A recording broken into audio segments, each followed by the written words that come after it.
ओम गणेशी महागणेशाय नमः। राधे राधे दोस्तों, कैसे हैं आप सब। दोस्तों, हिंदू पंचांग के अनुसार भाद्रपद मास की पूर्णिमा तिथि से पितृपक्ष शुरू हो जाते हैं, जो अश्विन मास की अमावस्या को समाप्त होते हैं। पितृपक्ष कुल 16 दिनों तक होते हैं। इस बार पितृपक्ष 20 सितंबर दिन सोमवार को शुरू होंगे और 6 अक्टूबर को समाप्त होंगे। पितृपक्ष को कनागत, श्राद्ध पक्ष और श्राद्ध के नाम से भी जाना जाता है। मान्यताओं के अनुसार पितृपक्ष के दौरान पितरों की आत्मा की शांति के लिए श्राद्ध, तर्पण और पिंडदान अवश्य ही करना चाहिए। पितरों के निमित्त को श्रद्धा से अर्पित करना ही श्राद्ध कहलाता है। जो परिजन अपने पूर्वजों के लिए श्राद्ध कर्म के दौरान कुछ भी अर्पित नहीं करते, उनका श्राद्ध नहीं करते, मुक्ति का कोई उपाय नहीं करते, तो उन्हें पितृदोष लगता है। पितृपक्ष पूर्ण रूप से पितरों को समर्पित होते हैं। मान्यताओं के अनुसार पितृपक्ष के पहले दिन यानी कि भाद्रपद पूर्णिमा पर पितृलोक से धरती पर आते हैं और सर्वपितृ अमावस्या तक धरती पर रहकर अपने परिजनों द्वारा अर्पित किए गए श्राद्ध इत्यादि को ग्रहण करते हैं और अपना आशीर्वाद देते हैं और सर्वपितृ अमावस्या को वापस पितृलोक चले जाते हैं। हिंदू धर्म में पितृपक्ष का विशेष महत्व माना जाता है। हिंदू धर्म में मृत्यु के बाद मृत व्यक्ति का श्राद्ध किया जाना बेहद जरूरी माना जाता है। माना जाता है कि यदि श्राद्ध ना किया जाए तो मरने वाले व्यक्ति की आत्मा को मुक्ति नहीं मिलती। वहीं ये भी कहा जाता है कि पितृपक्ष के दौरान पितरों का श्राद्ध करने से वो प्रसन्न हो जाते हैं और उनकी आत्मा को शांति मिलती है। माना जाता है कि पितृपक्ष में यमराज पितरों को अपने परिजनों से मिलने के लिए मुक्त कर देते हैं। इस दौरान अगर पितरों का श्राद्ध न किया जाए तो उनकी आत्मा दुखी व नाराज हो जाती है। यदि पितृ नाराज हो जाए तो व्यक्ति का जीवन भी परेशानियों और तरह तरह की समस्याओं में पड़ जाता है और खुशहाल जीवन खत्म हो जाता है। साथ ही घर में भी अशांति फैलती है और व्यापार और गृहस्थी में भी हानि होती है। ऐसे में पितरों को तृप्त करना और उनकी आत्मा की शांति के लिए पितृपक्ष में श्राद्ध करना बेहद आवश्यक माना गया है। श्राद्ध के जरिए पितरों की तृप्ति के लिए भोजन पहुंचाया जाता है और पिंडदान और तर्पण कर उनकी आत्मा की शांति की कामना की जाती है। पितृपक्ष में श्राद्ध कर्म रोजाना किया जाना चाहिए, लेकिन जैसा कि आप सभी जानते हैं कि इस संकट के समय में घर से बाहर निकलना सुरक्षित नहीं है। तीर्थ स्थलों पर जाने की सरकार की तरफ से रोक लगाई गई है। ऐसे में हम सभी को अपने घर पर ही अपने पितरों के निमित्त श्राद्ध तर्पण कर्म करने चाहिए।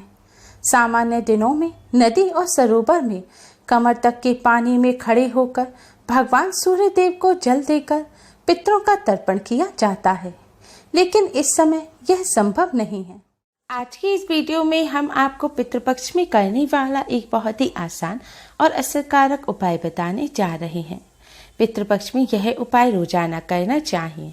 इस उपाय को करने से पितृ प्रसन्न होते हैं और अपना आशीर्वाद देते हैं। इस उपाय को करने से जन्मों जन्मों के पितृदोष दूर हो जाते हैं। पितृदोष के साथ साथ ही काल सर्प दोष और सभी ग्रह पीड़ाओं से भी मुक्ति मिलती है।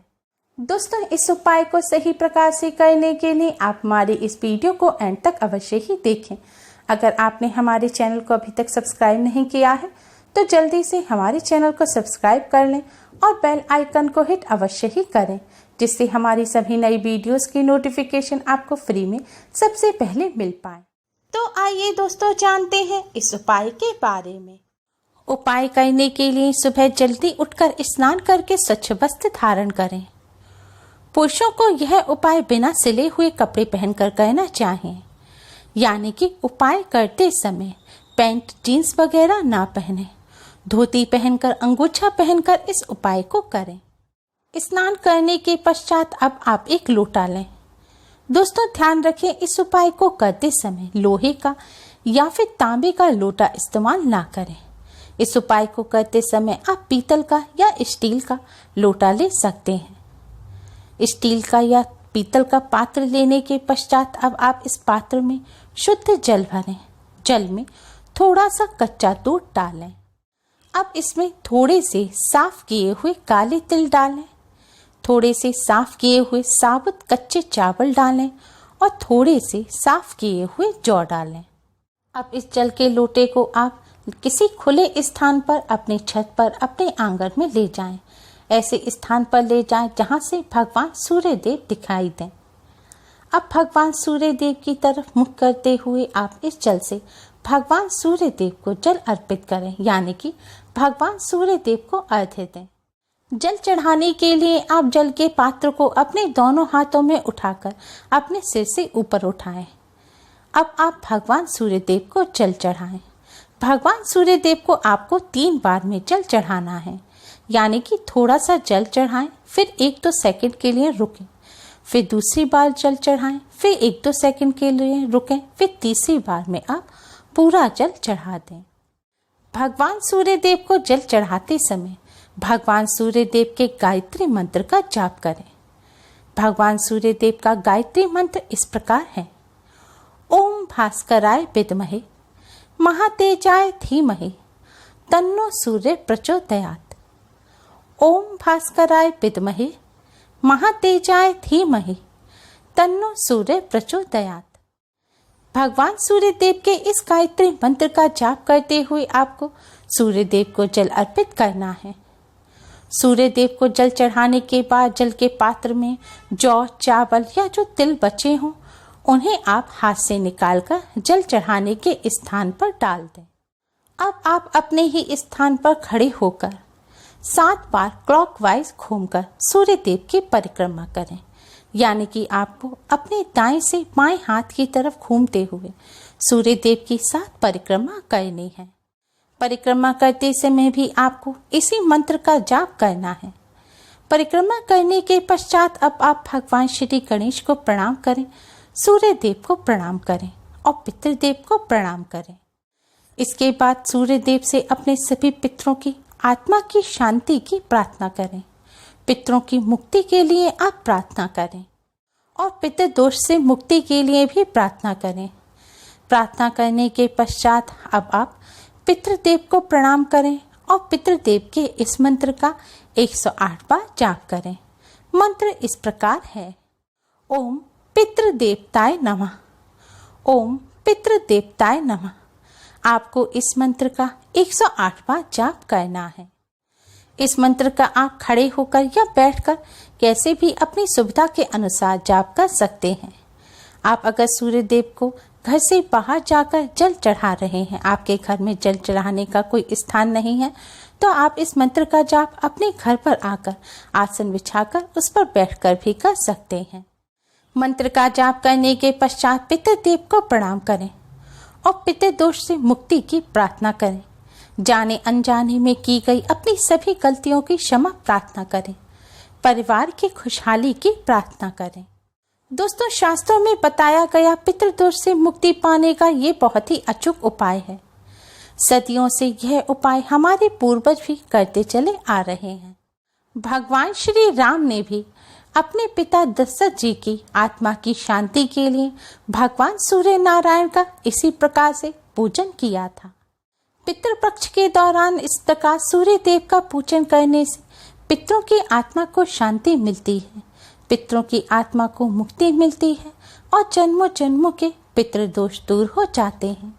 पितरों का आशीर्वाद प्राप्त होता है और जिन्हें अपने पितरों का आशीर्वाद प्राप्त होता है उन्हें सभी देवी देवताओं का आशीर्वाद प्राप्त हो जाता है और पितरों की कृपा से ही व्यक्ति जीवन में सफलता प्राप्त कर सकता है। पितरों की कृपा से ही जीवन में सुख शांति बनी रहती है। पुराणों के अनुसार जिनके पितृ प्रसन्न नहीं होते, जिन्हें अपने पितरों का आशीर्वाद प्राप्त नहीं होता, उन्हें देवी देवताओं का भी आशीर्वाद प्राप्त नहीं होता। उन्हें जीवन भर परेशानी और कष्टों का सामना करना पड़ता है। वो जिंदगी भर दुख भोगते हैं और उन्हें अपने जीवन में किसी भी क्षेत्र में सफलता प्राप्त नहीं होती। इस तरह सूर्य देव का पूजन करने से पितृदोष के साथ साथ ग्रह दोषों से भी छुटकारा मिलता है, क्योंकि भगवान सूर्य देव सभी ग्रहों के राजा हैं। जिन पर सूर्य देव की कृपा होती है उन्हें सभी ग्रह पीड़ाओं से भी मुक्ति मिल जाती है। सूर्य देव की कृपा से ही व्यक्ति को जीवन में उच्च पद और मान सम्मान की प्राप्ति होती है। दोस्तों, सूर्य देव का पूजन करते समय आप इस बात का विशेष ध्यान रखें कि सूर्य देव को आप जिस जगह पर जल चढ़ाएं वह जगह साफ होनी चाहिए। गंदी जगह पर आप सूर्य देव को जल अर्पित ना करें।